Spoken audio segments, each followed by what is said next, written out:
I've seen too many people dive into a gaming PC deal because the price tag looks good, only to end up with a system that stalls the moment a modern title tries to push past 60 frames per second. The regret of buying a cheap-look Prebuilt is almost universal. You get a fancy case, maybe a couple of RGB fans, and then you're stuck watching your frame rate dip whenever you open a tab in Chrome.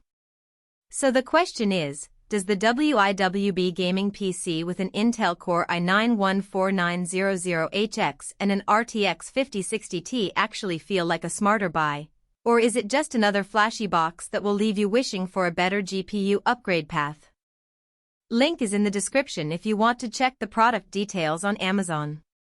When I first looked at this model, the biggest hesitation was the balance between raw horsepower and real-world bottlenecks.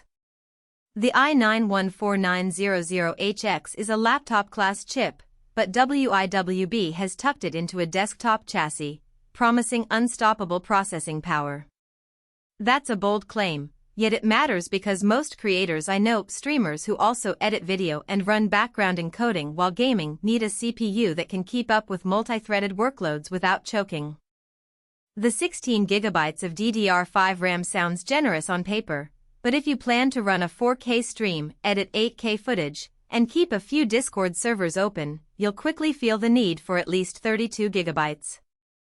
So the system lands in a sweet spot for heavy gaming and occasional content creation, as long as you're aware of that memory ceiling. Another typical pain point with pre-built rigs is storage speed. The 1TB NVMe SSD in this build is a nice start, and it does give you fast load times for games and editors alike. In practice, I tested loading a 50 GB open-world title, and the initial boot was under 10 seconds, comparable to a dedicated high-end SSD in a custom build. However, if you keep a large library of 4K video files or a full Steam library, you'll soon see that 1 TB can be limiting.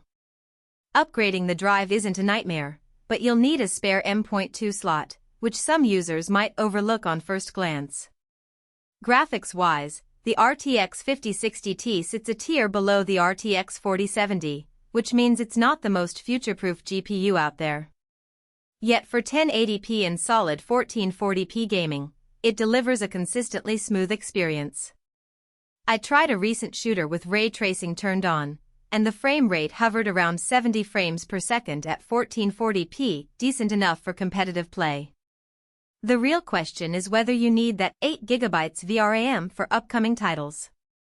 If you're planning to push into 4K at high settings, you'll be fighting for pixels and may have to dial down texture quality. On the flip side, the card's power draw is modest, meaning you won't need a massive PSU upgrade, which can save money for users who already have a decent power supply.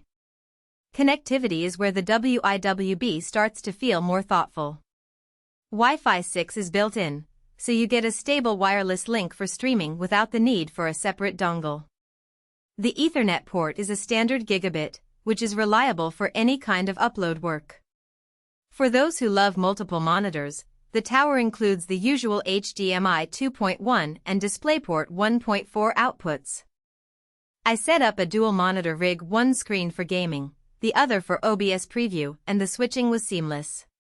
The only downside here is the lack of USB-C video output, which could be a drawback for users with newer laptops or tablets that rely on that standard. Who should consider buying this machine? If you're a gamer who wants a ready-to-play desktop that can also handle streaming or occasional video editing without splurging on a custom build, the WIWB Core i9 model fits nicely. It's especially appealing for those who don't want to deal with BIOS tweaking or cable management, because WIWB advertises ready to dominate out of the box. The package is attractive for a student or a young professional who needs a single system for both work and play, and who can live within the 16 GB RAM limit or is comfortable adding more later. Who should skip it? If you're a hardcore 4K gamer who expects ultra-high settings and maxed-out ray tracing for the latest releases, the RTX 5060 Ti will feel underpowered. Likewise, power users who routinely edit 8K footage, run multiple virtual machines, or run large datasets will likely bump into the RAM ceiling and modest GPU capacity.